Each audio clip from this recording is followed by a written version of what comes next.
Hi, I'm Gary Liu, CEO of the South China Morning Post. Let's start with an understatement. China's tech industry is big. Not only does the Chinese internet now have more than 900 million users, which is larger than the populations of the United States, Russia, Mexico, Germany, the United Kingdom, France, and Canada combined, but 99% of those users are mobile. Now notice that I said the Chinese internet, because this ecosystem is truly unique, with companies that are no longer just copycats, but are instead more innovative and more valuable than their global equivalents. Let's look at 3 key trends in China's tech industry that is worth watching over the next year.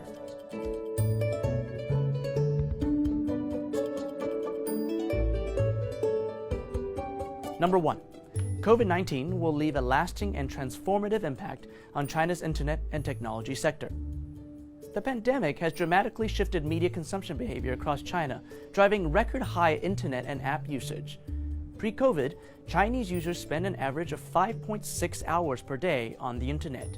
And during COVID, that number spiked to 7.2 hours. More importantly, the number of monthly active users for specific categories of apps has surged. Work productivity apps saw an increase of 308 million users. Short-form video apps saw an increase of 123 million users. And educational apps saw an increase of 79 million users. That number is larger than the entire student population in the United States. More than 50 million students across 30 provinces attended virtual classes on DingTalk, a leading messaging app in China. One online classroom service provider, ClassIn, was hosting 200,000 students daily before the epidemic, but now they see an average of 2 million students a day. Several cutting-edge technologies also played important roles in containing the virus, resulting in increased investment and application development. For example, artificial intelligence was widely used to analyze CT scans and diagnose patients suspected of having the virus. Now, usually, it takes a doctor 5 to 15 minutes to analyze a scan, but AI can complete the recognition process within 20 seconds. Ping An Good Doctor, China's largest platform for remote medical consultations, saw a 10x year-over-year increase in new registrations during the pandemic. We should expect this accelerated digitalization of traditionally offline industries to continue and to transform day-to-day life in China. Number 2. 2020 will be a year of mass adoption for 5G in China. By the end of this year, the country is expected to reach 160 million 5G subscribers, with a massive infrastructure push worth $25 billion, adding nearly 500,000 additional 5G base stations that could mean coverage across all of China's major cities. Of course, 5G's impact will also extend into China's rural areas. And in April, Chinese engineers even installed a base station on Mount Everest, providing 5G for most of the mountain, including its summit.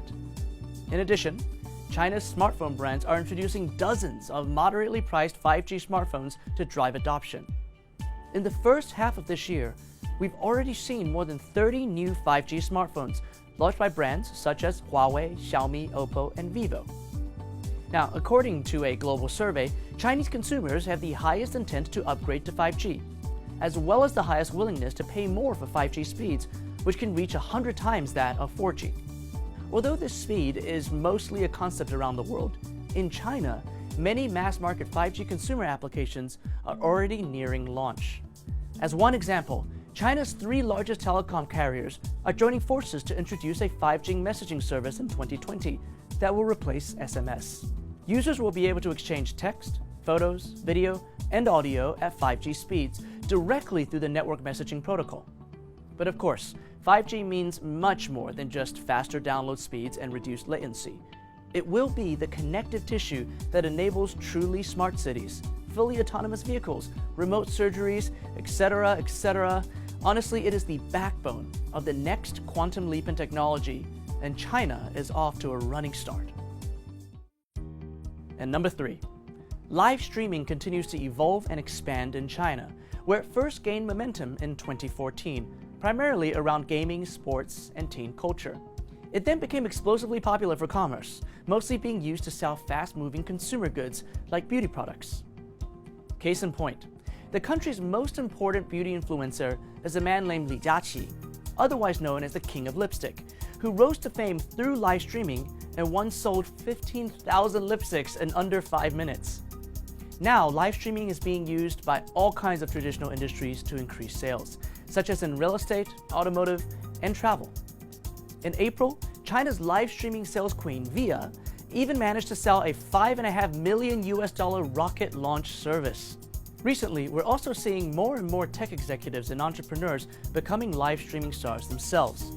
Gree Electric Appliances chairwoman Dong Mingzhu, also known as China's home appliances queen, sold $43 million of goods in just a 3-hour live streaming event. China's live streaming market is expected to increase to 613 million users by the end of this year, with a market size of $16.3 billion. As China's internet population continues to grow, and it will grow because there are still 500 million Chinese not on the internet, we should expect to see these evolutions and innovations continue to accelerate, and no doubt impact and influence the rest of the world. It's definitely worth paying attention to.